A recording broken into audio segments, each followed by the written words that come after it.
This winter got me down, man. Can't go fishing. Well, you can go ice fishing, but I'm not about that. And since we can't go fishing today, I'm gonna make another vlog. But this time, we got something exciting. We're gonna check out the goodies we got over winter. Some of this stuff is gonna go on today. Let's go check it out. Alrighty. So today, well, it wasn't today actually. I got these packages a few days ago and I've been waiting for all of them to come in, and they're finally here. Most of them at least. I haven't got all of them yet. Still waiting for a few more packages, but we could do with what we have now. Of course, we got the Boondocks landing gear necessary for these, I believe, for these PAs. We got some Hobie accessories, some H-rail mounts. This is the universal mount. I was trying to get the 1.5 inch ram one, but it seems like everybody is out of stock, so I wanted it now. I have a spare 1 inch ball, so I'm just gonna mount the 1.5 inch ball on here and then do with that until I'm able to get myself on another one. So we got that. We got the Burley Pro transducer cover. Definitely a must. This one did not come with a Hobie retractable transducer, so this is the 2018, so that one didn't come with it. We got a Lowrance unit. We also got some sick custom baits. Those were actually hand poured by Man versus Fishing. This is the first time he actually he does this, so I will do a review on that. We're gonna do a review on most of the stuff that are here, but for today we're gonna focus on the Boondocks landing gear. This thing is gonna be set up today. Most of you guys already know what's it about, so no much intro there. So today's project is going to be a series of videos. So today's part 1 is going to be quick install guide on the Hobie Pa12. I'm assuming it should be the same on the 14, but just want to make a quick video, that way our channel gets updated with content.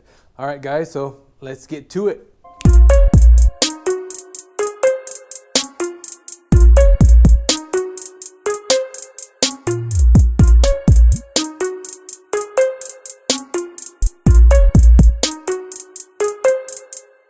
Alrighty, here's a complete kit already out of the box. We got the spacer bar. We have the bungee cords, the 5-inch spacers. These are the H-rail spacers that we will need to install. Mounting hardware, and the quick clip for the tie bars. So let's get started.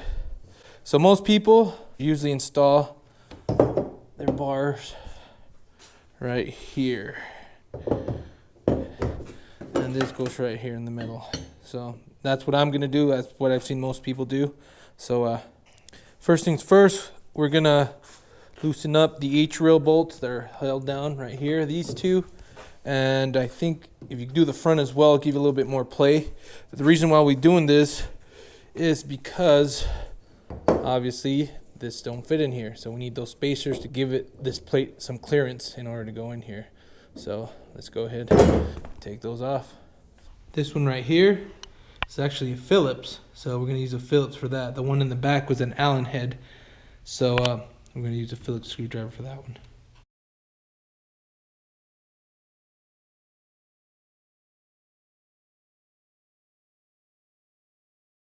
All right, got these loose on both sides. So next one is, I'll remove this bungee cord, and next thing we're going to do is remove this hatch. Another suggestion is, on removal, I don't mind use power tools. A lot of people tell you not to use power tools when doing installs, and I agree. On removal, it's fine. On installation, I would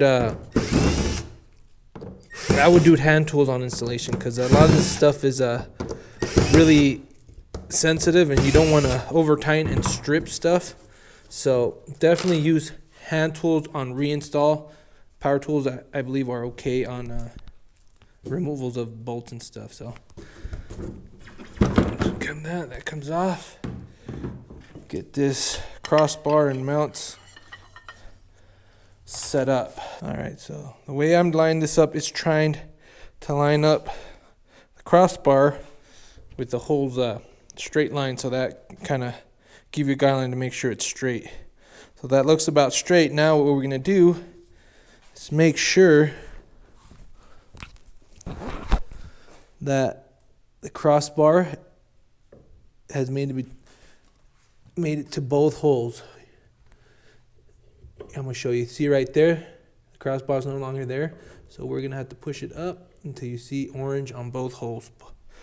And that way you could secure the crossbar where it goes. In the kit, it comes with 4 little tiny set screws, and we're gonna install those.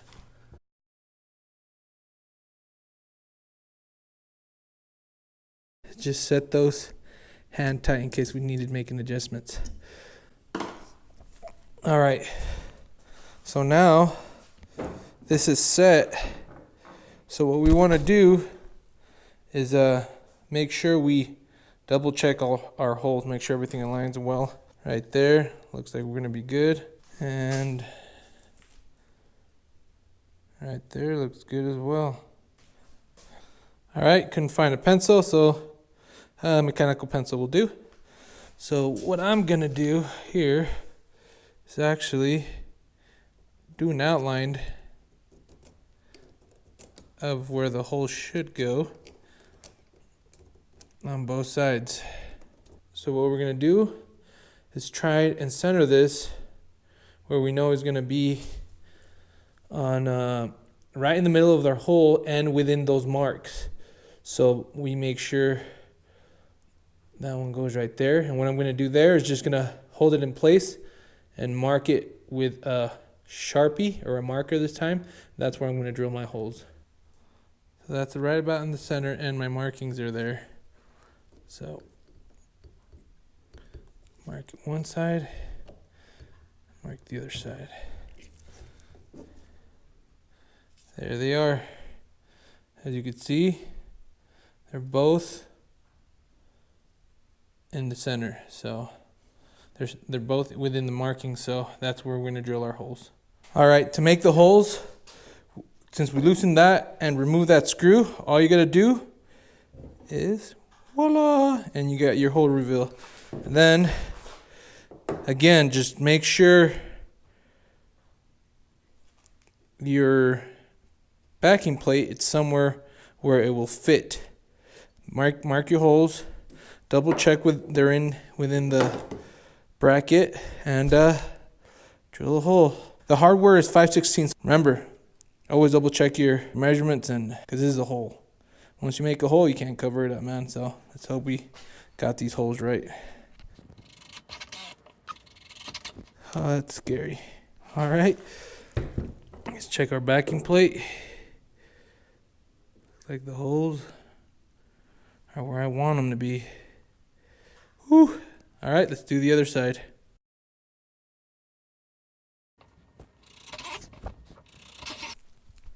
And this is where the real fun begins. So what we need to do now, stick our hand through the hole with a backing plate and put it in here. And once we get it here, we have to somehow manage to put the bar and the hardware all on to secure the backing plate there. So that's going to be fun, and I'm going to actually have to put the camera down and try to do this by myself.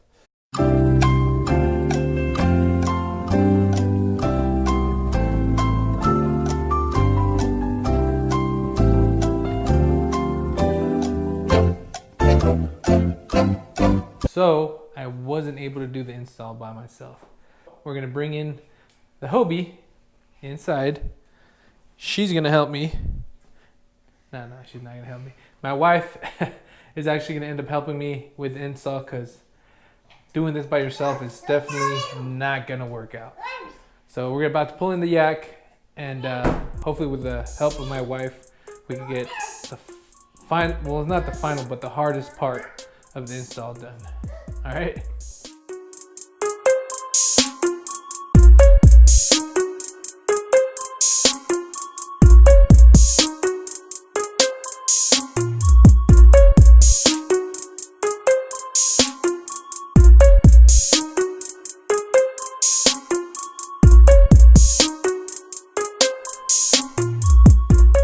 Alrighty.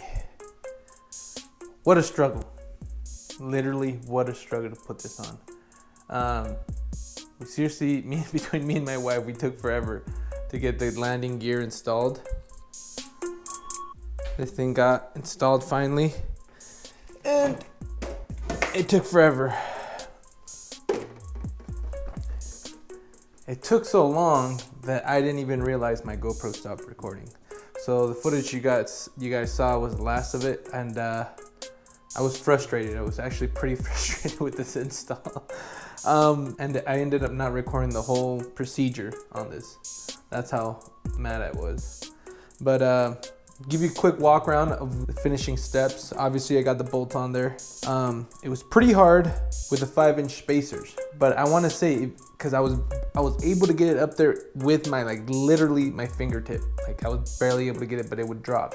So with a 9-inch spacer, I think the install would go a little bit easier just because they're a little bit longer and they would help with the reach of getting into those holes. Another thing was, make sure you have thread locker. Obviously this is gonna go through some rough terrain to where it's gonna vibrate, and you don't want these bolts coming off loose. And then you have a broken landing gear in the middle of your kayak trip. That's the last thing you want. So make sure you use Loctite when you're threading up those bolts.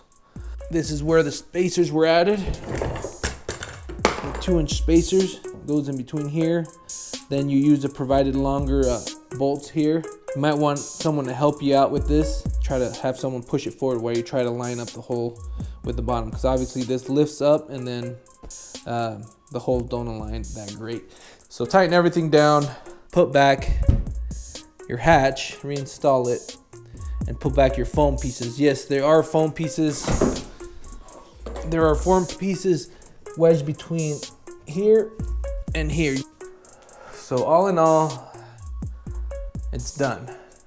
My frustrations are over, and I'm glad I put this on, because now I can finally go out and fish by myself, transport this by myself, and not have to have someone help me carry it or lift it or whatever. But don't do this by yourself. It's not a do-it-yourself install. It's more like do it with friends install. So it's getting warmer outside.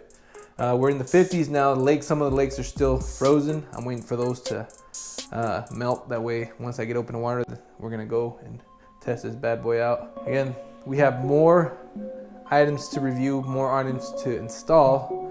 I'm receiving more packages today, so hopefully we'll make a video here in a few couple days. So thanks again, guys. Till next time, part 2. Don't miss it. Make sure you subscribe, hit that little bell so you get notified for the next video. All right, till next time, guys. Peace.